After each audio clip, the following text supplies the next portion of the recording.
Eh, la clase pasada habíamos visto la última sustitución de la unidad 4, que es la sustitución nucleofílica sobre carbonilo. Y que esta reacción de sustitución la experimentan los ácidos carboxílicos, también los ácidos carboxílicos alifáticos, aromáticos, y los derivados de ácidos, que son el cloruro de acilo, los haluros de acilo, mejor dicho, y el anhídrido, los ésteres y las amidas. El mecanismo de la reacción era en forma bien general, donde el sitio activo de estos ácidos y derivados de ácidos es el grupo carbonilo. El grupo carbonilo, al polarizarse, genera una densidad de carga positiva en el carbono, porque el oxígeno es más electronegativo que el carbono, y entonces el nucleófilo puede atacar al carbono, formándose este intermediario tetraédrico, que es la etapa lenta, o la etapa determinante de la velocidad de reacción, que ese intermediario es inestable. ¿Por qué? Porque ese carbono, que tiene una hibridación sp3, está unido a 3 grupos muy electronegativos. Entonces no soporta, eso implica un carbono sp3 con tantos grupos electronegativos, le da cierta inestabilidad que tiene que restablecer el doble enlace y justamente por eso se produce la sustitución. Se sustituye un grupo saliente, una base por otra base, que acuérdense que llamamos a este grupo saliente, que tiene que ser una base débil, base conjugada de un ácido fuerte, y a este un nucleófilo, que también es una base, ¿no? Pero el nucleófilo ataca al núcleo de carbono. Una vez que se restablece el doble enlace, se libera el halógeno, el anión. Si entré acá con hidróxido de sodio, saldré con haluro de sodio, bromuro o cloruro de sodio. Y habíamos dicho que los clasificábamos a estos ácidos y derivados de ácidos de acuerdo a la reactividad frente a una sustitución nucleofílica en carbonilo o carbono insaturado, de acuerdo a la facilidad del grupo saliente, o cuál grupo saliente era mejor. Por lo tanto, para que sea mejor el grupo saliente tiene que ser una base más débil. Y el primero, el más reactivo, era los haluros de ácido, tanto el cloruro, el bromuro o el yoduro. El fluoruro no. Siempre pasa lo mismo con el fluoruro, ya lo hemos visto antes. Luego seguían en anhídrido, porque el grupo saliente sería el anión acetato. El anión acetato es una base más fuerte que el anión cloruro, porque es base conjugada de un ácido acético que es más débil que el clorhídrico. Pero se posiciona como 2 en reactividad.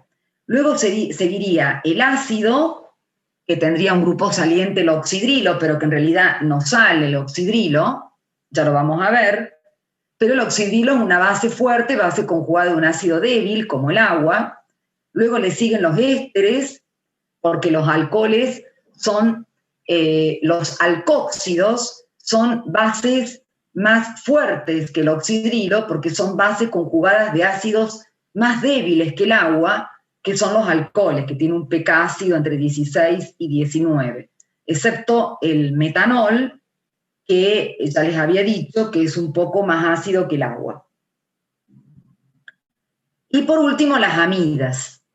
¿Sí? El ion amonio es un mal grupo saliente, difícil de transformarlo en un buen grupo saliente, porque, bueno, es una base muy fuerte, base conjugada de un ácido muy débil, que es el amoníaco. Y habíamos visto las reacciones de los halogenuros de ácido, por ejemplo, con oxidrilo, que siguiendo el mecanismo del intermediario tetraédrico me daba un ácido. También podía reaccionar con agua acá, también me da el ácido, pero al ser el oxidrilo un nucleófilo más fuerte, la velocidad va a ser más rápida, entonces puedo usar menor temperatura.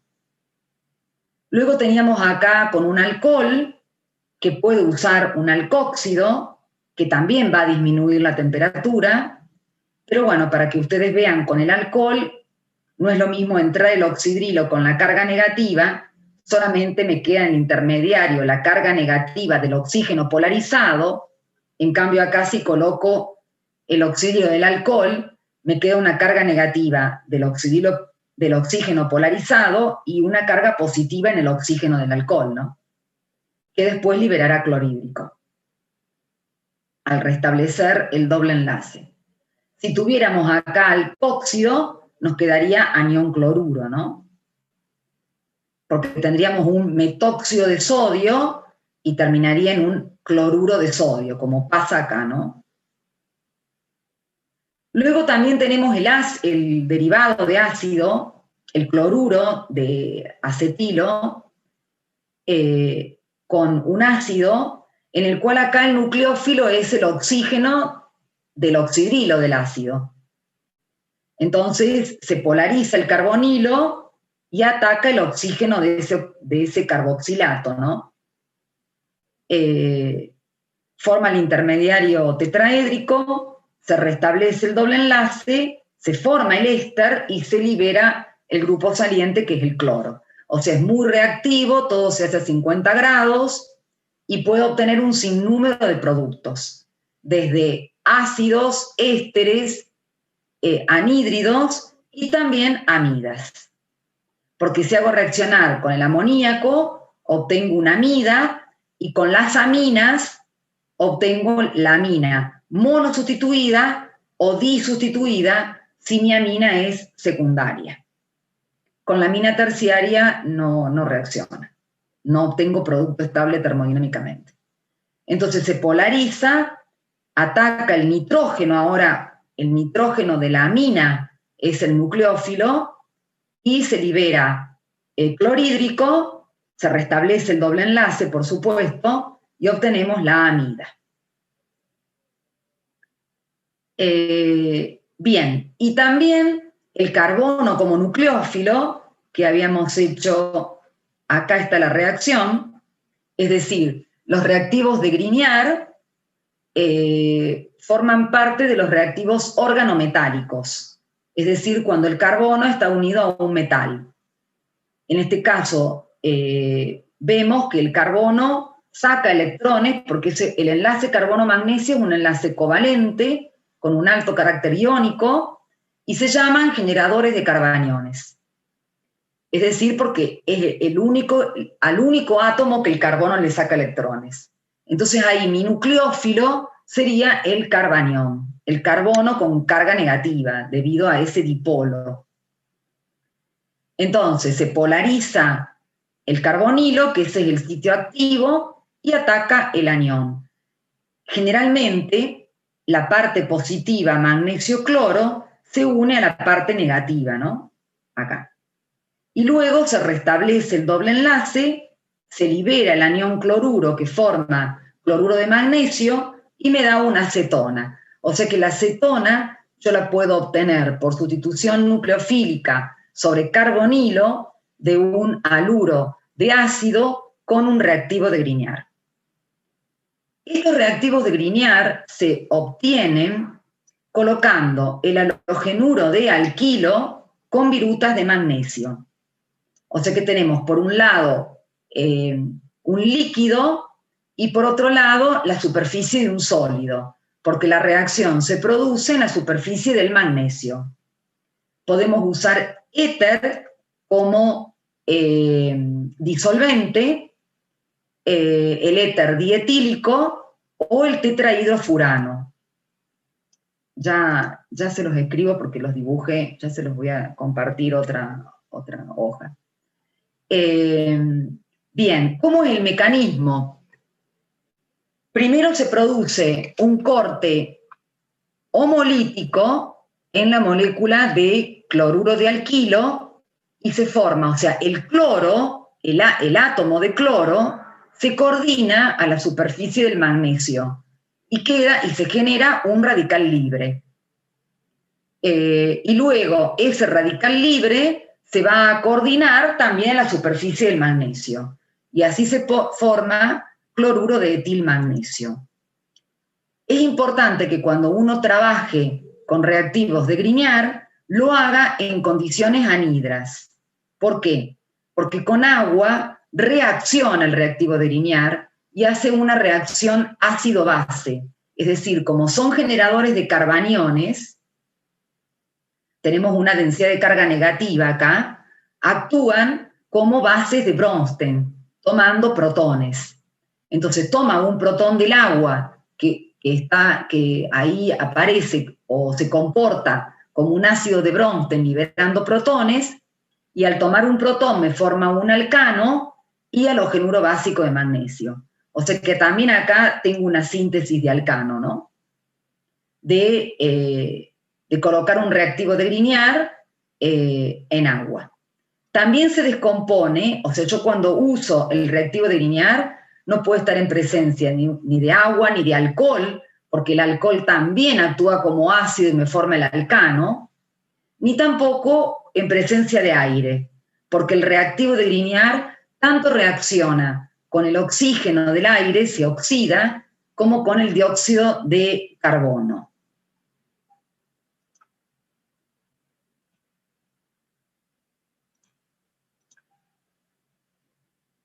Bien, acá yo les dibujé, este es el furano, si ustedes se acuerdan, que es el heterociclo de 5 átomos aromático, que lo habíamos visto en la sustitución aromática electrofílica, que daban sustitución aromática electrofílica más fácilmente que el benceno.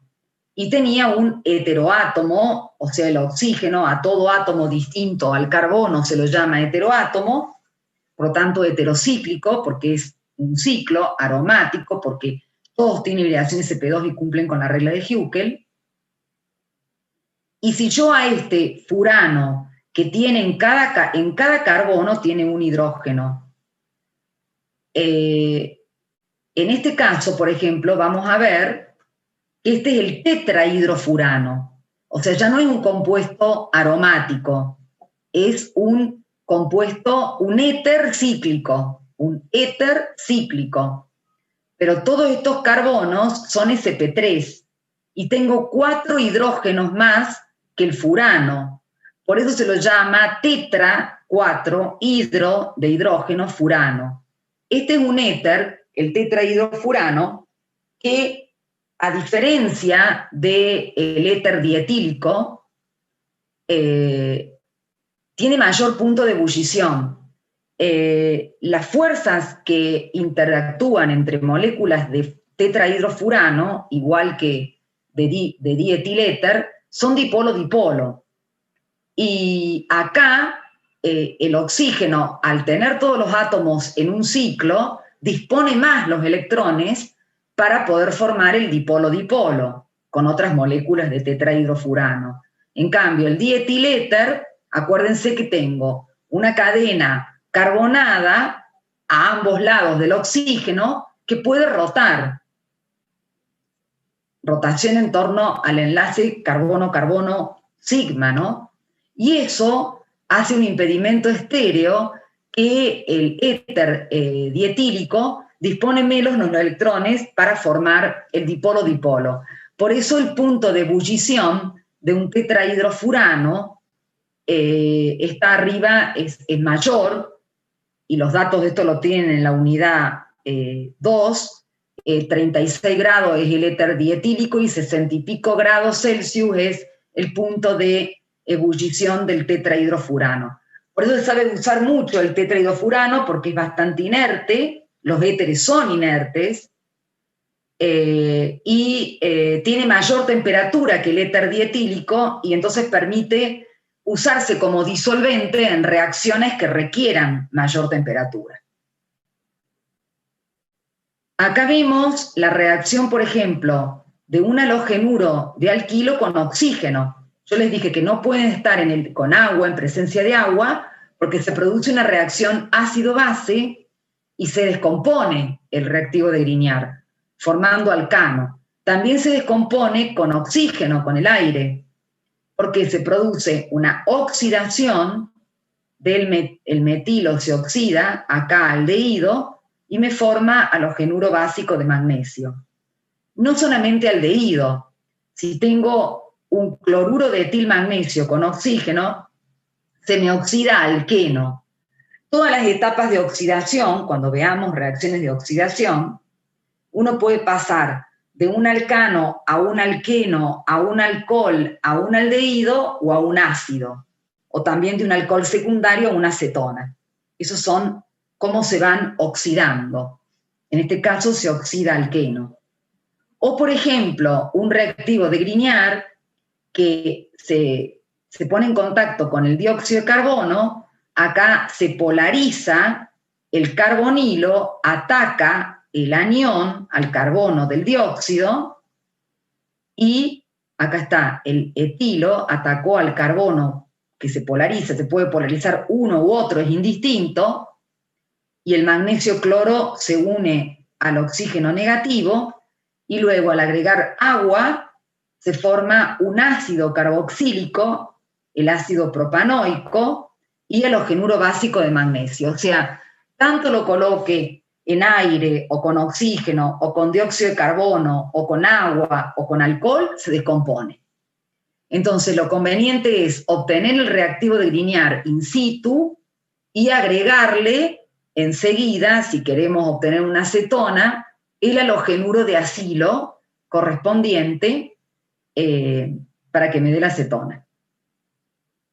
Esto que está acá es la piridina, ustedes ya la conocen, a la piridina, que es un heterociclo de 6 átomos, donde no da SAE a temperaturas elevadas, es menos reactiva frente a la SAE que el benceno, pero sí puede dar SAN, sustitución aromática nucleofílica, a temperatura más baja.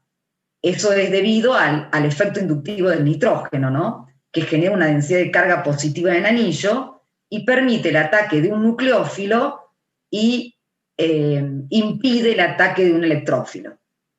Generalmente, en las reacciones que hemos visto, para capturar clorhídrico, se usa la piridina y forma el cloruro de piridonio. O sea, ¿a qué me refiero? Acá, en estas reacciones,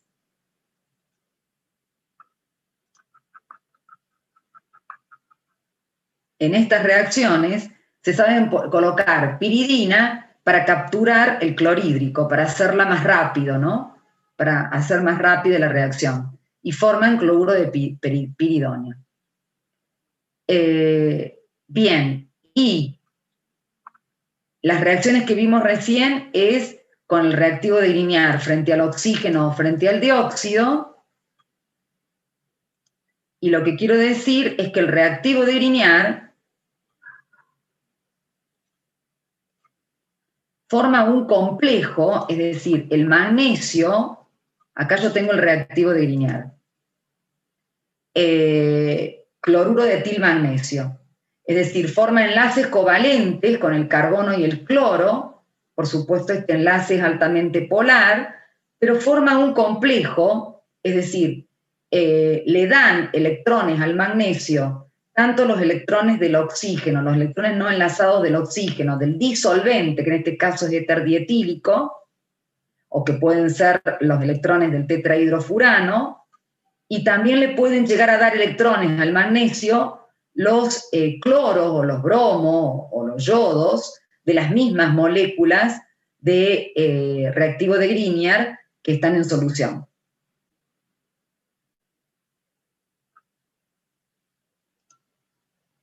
Eso quiero dejarlo claro porque acá les dice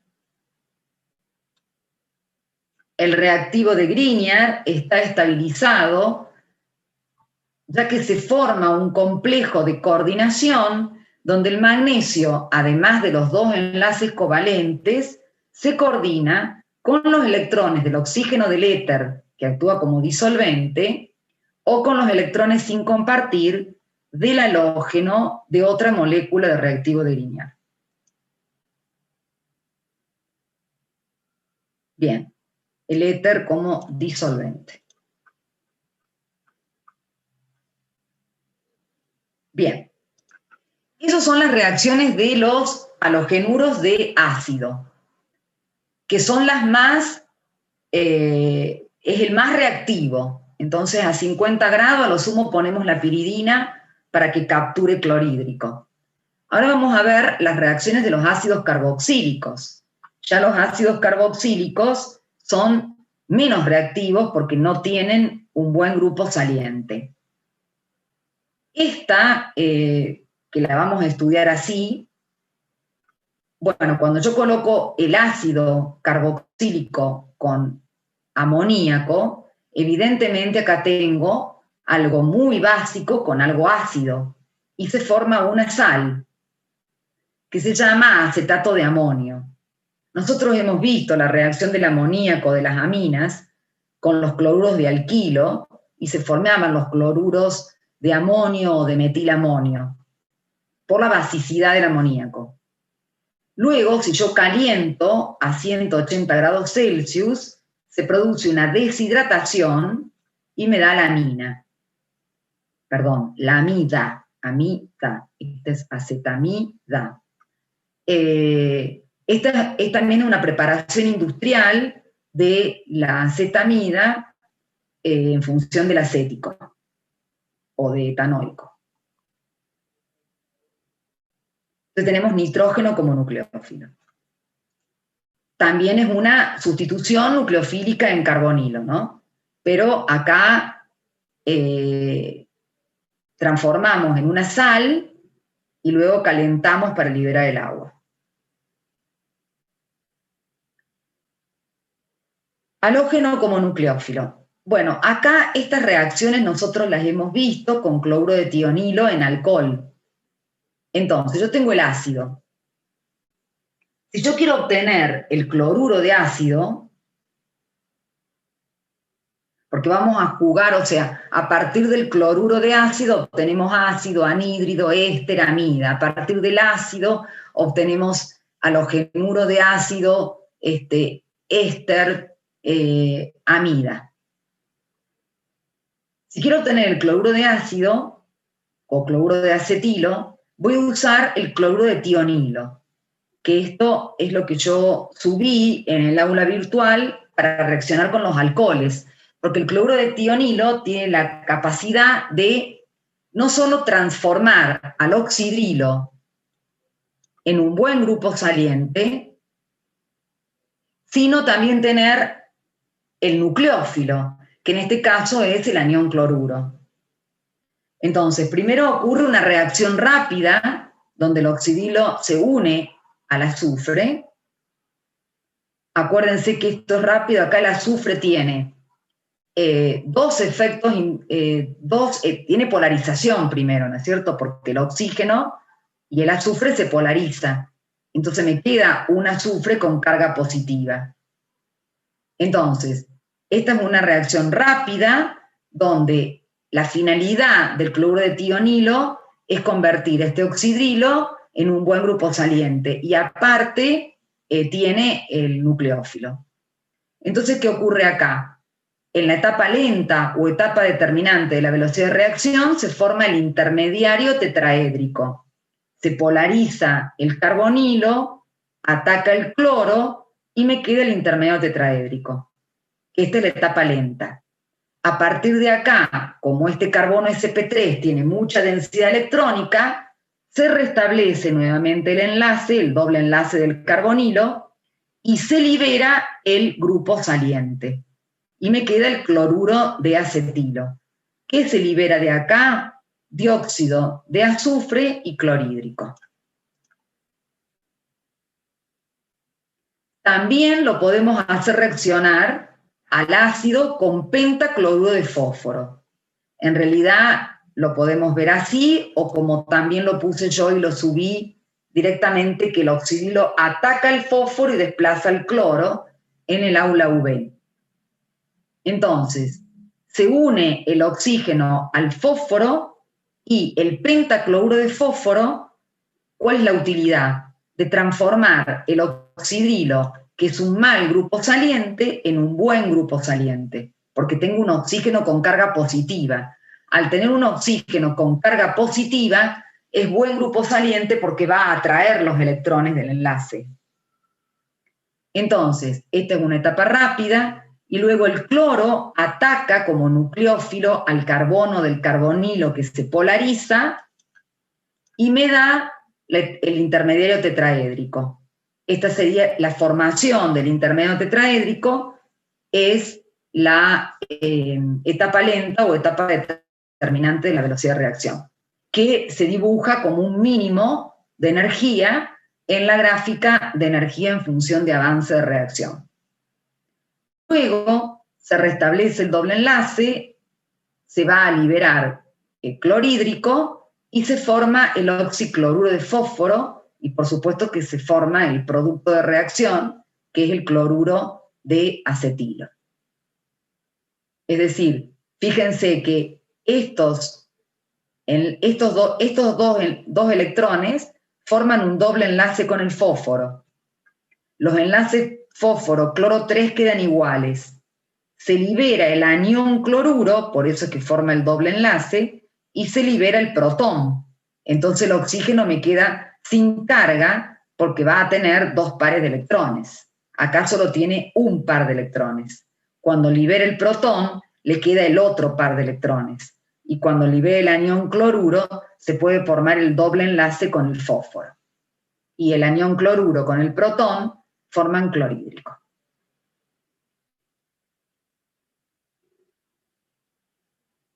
Entonces fíjense que todos estos ácidos o derivados de ácidos dan sustituciones nucleofílicas sobre carbonilo, y la gráfica y el intermediario es un intermediario tetraédrico, que corresponde a un mínimo de energía en la curva de diagrama de energía.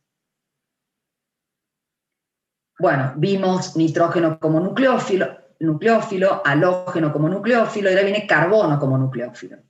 O sea, yo puedo obtener también una acetona, pero me conviene siempre obtenerla del haluro de ácido porque es más reactivo.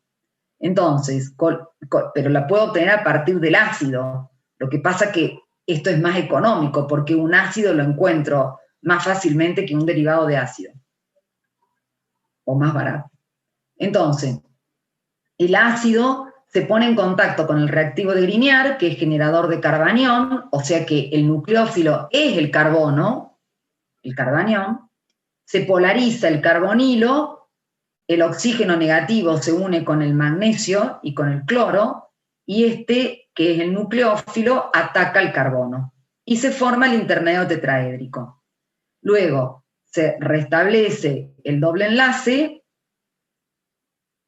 En realidad, antes de restablecerse el doble enlace, le ponen agua para descomponer el reactivo de Grignard. Al descomponerlo, acá me queda, en realidad es una reacción ácido-base, donde, porque esto tengo una carga negativa, porque el magnesio es muy electropositivo, toma el protón del agua y me quedaría halogenuro básico de magnesio, ¿sí? Sí, acá hay una reacción ácido-base donde me forma este gendiol. Un gendiol es un carbono con 2 oxidrilos en el mismo carbono, por eso es gen de gemelos. Diol porque tengo 2 oxidrilos. Y lo que hago acá es romper la unión con el magnesio cloro. Pero en realidad este gendiol es completamente inestable, ya lo vamos a ver en aldehídos y cetonas, y se reordena liberando agua a una acetona. Entonces yo puedo obtener una acetona al reaccionar por sustitución nucleofílica en carbono insaturado o en carbonilo con un reactivo de Grignard, donde el carbono va a ser el nucleófilo.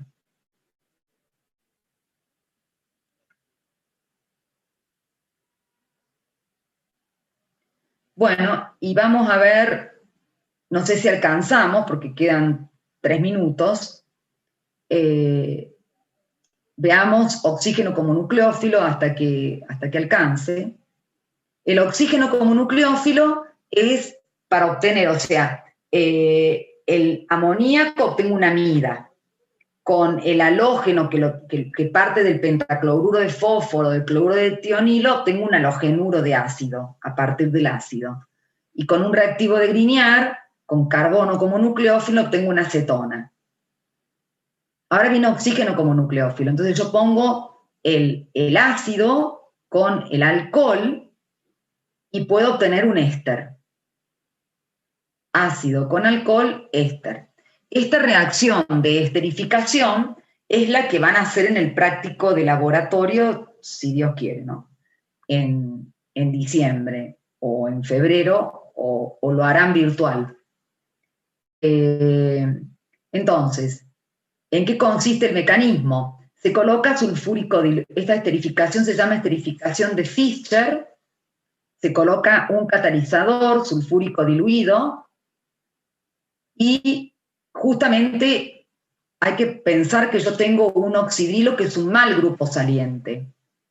Entonces, este catalizador me va a ayudar a transformar y poder sacarlo como agua. ¿Sí? Deshidratar.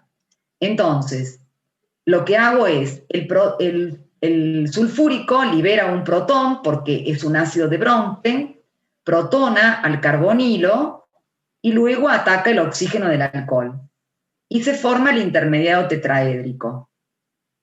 Luego, este protón se transfiere para liberar agua, porque hay una deshidratación, se libera agua, se restablece el doble enlace y se libera el protón para restablecer el sulfúrico, ¿no? Porque el catalizador actúa como catalizador, da el protón, pero después lo toma el protón. Y permite así eliminar agua. Esta reacción es reversible, porque yo a partir de un ácido con un alcohol puedo obtener un éster más agua, pero la reacción inversa es la hidrólisis de los ésteres. Yo puedo, con agua y con el éster en medio ácido, puedo obtener el alcohol y el ácido. Esta reacción es sencilla, pero uno tiene que trabajarla bien por la reversibilidad, ¿no? Entonces tenemos que trabajar con un exceso de alcohol o ir sacando agua, como indica el principio de Chatelier, para poder conseguir un buen rendimiento en éster. Bueno, queda un minuto, en la clase que viene tomo desde acá, los saludo y feliz fin de semana.